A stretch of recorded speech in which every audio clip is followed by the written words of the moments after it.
I call this meeting of the House Appropriations Committee to order. Let's please proceed with the roll call. Chairman Harris. Here. Abney. Designation. Bellman. Brennan. Curry. Designation. Fleming. Friel. Gallagher. Designation. Guzman. Khan. Designation. Kincaid. Designation. Kozarowski. Madsen.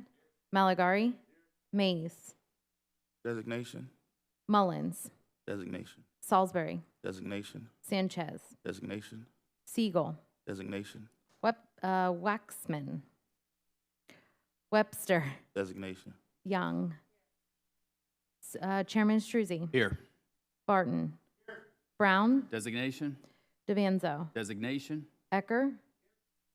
Flood. Designation. Kale. Designation. Krupa. Designation. Kutz. Designation.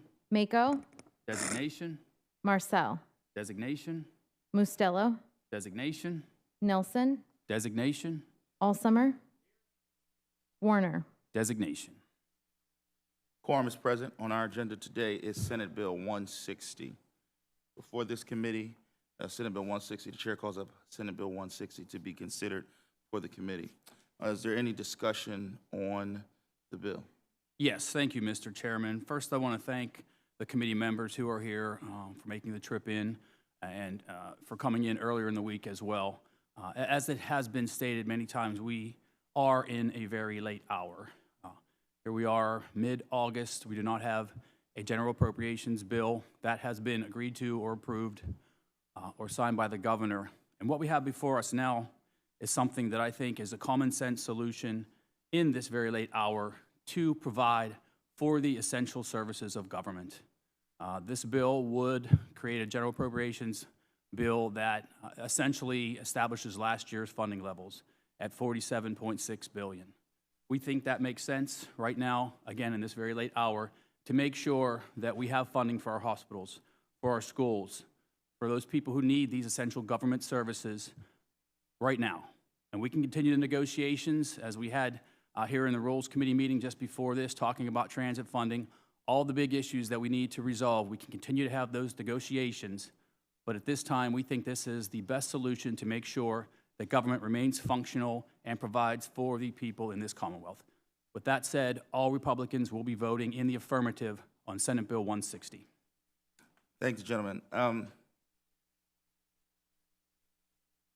You know, today is August the 13th. We have blown past the deadline to pass a spending plan for this Commonwealth.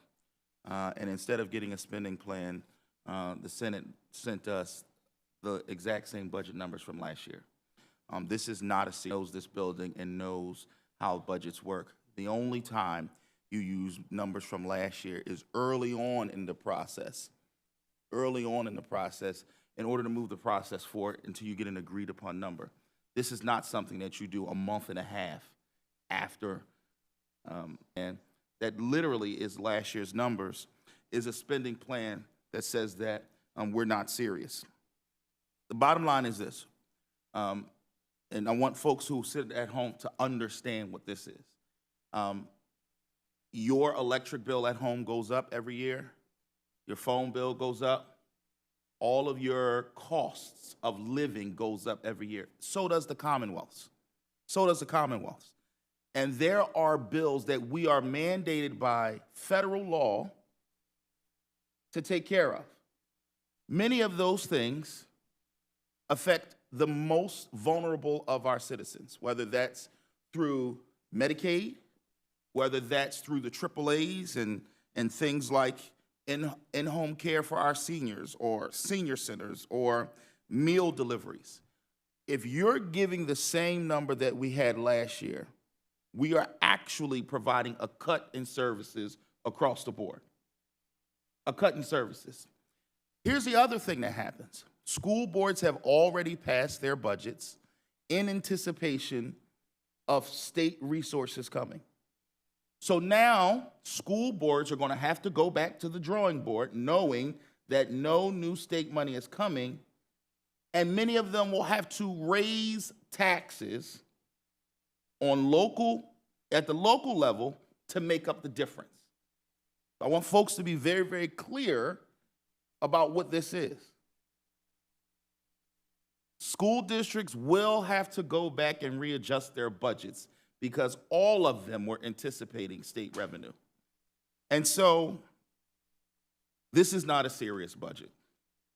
And quite honestly, for us to be sitting here at August the 13th with this document in front of us shows that there is no seriousness.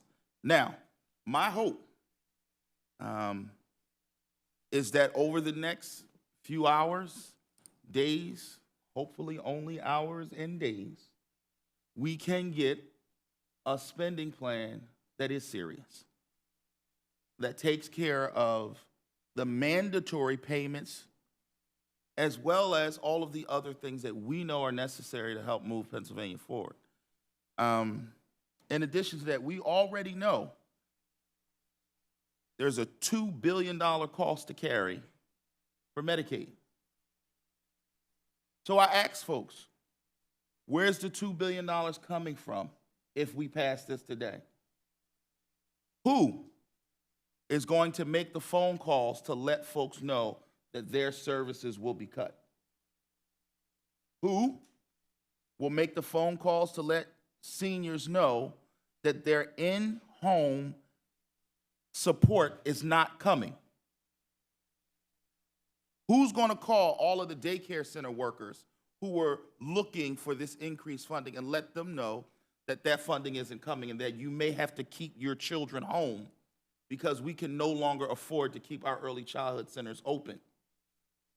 That is the reality of passing a budget that works off of last year's numbers that has absolutely no increases in it, understanding that we know that things have already increased. Pennsylvania State System of Higher Education has already said, should the legislature pass a budget that includes the governor's number, they would be able to go back and freeze tuition. If we vote on this budget, we are also voting to support an increase in tuition for all of the students who are at our state system schools, because there would be no funding coming. So I think it's just important for folks to realize where we are and what we're doing on August the 13th. If you would have sent this on May the 10th, the 11th, the 12th, May 12th is a good day, just in case people didn't know. Should be a national holiday. If you would have sent it on those days, we could have understood, but it's August 13th. We got to get about the people's business, and this spending plan does not do it. It doesn't support our hospitals, which we know are in dire need across Pennsylvania. It doesn't support our seniors, which we know are in need. It doesn't support those who get funding through DHS. It doesn't support our students in the state system. It doesn't support our students in our early childhood centers. It doesn't support our students in our K through 12 education. It doesn't support anyone. And with that, if there are no other comments. Thank you, Mr. Chairman. I would simply say that without any spending plan in place, no dollars are flowing. So all of those entities that you just listed are getting nothing now.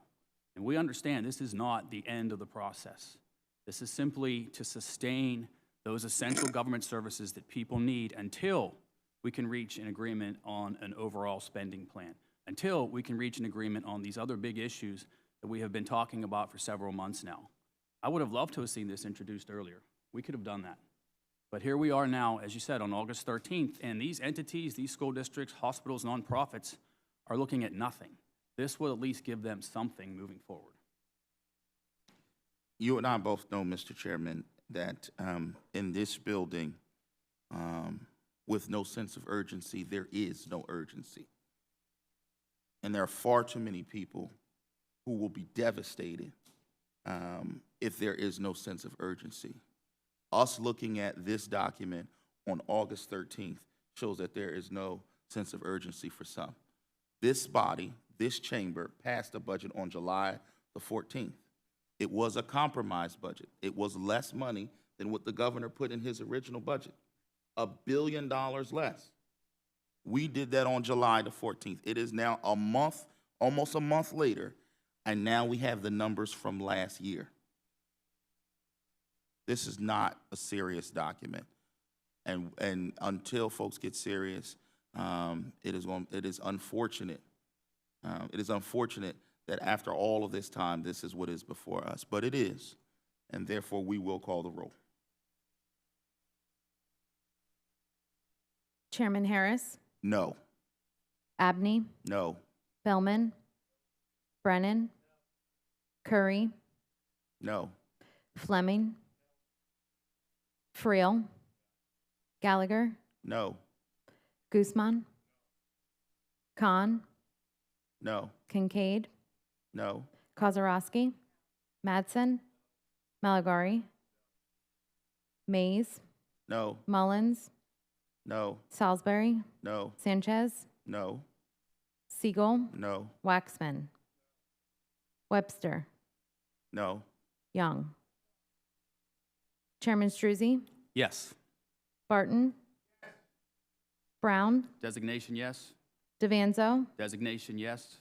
Ecker, Flood, Designation, yes. Kale, Designation, yes. Krupa, Designation, yes. Kutz, Designation, yes. Mako, Designation, yes. Marcel, Designation, yes. Mustello, Designation, yes. Nelson, Designation, yes. Allsummer, and Warner. Designation, yes. On Senate Bill 160, the noes have it. The bill is not agreed to. And therefore, the bill fails. Mr. Chairman, you and I have a good relationship, and I appreciate you and all of your members coming to the Capitol to do the people's business.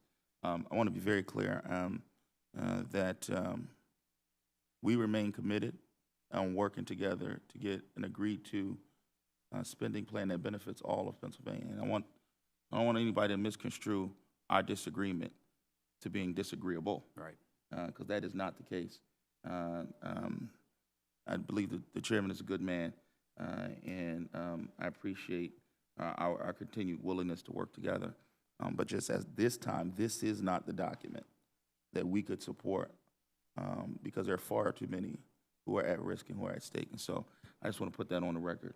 And I would echo those sentiments. I think that it's important that we do move forward, continue our negotiations in good faith so that we can deliver a product that meets the needs of all Pennsylvania residents, and we need to do that together. Thank you. Well, seeing that there's no further business before this committee meeting stands adjourned.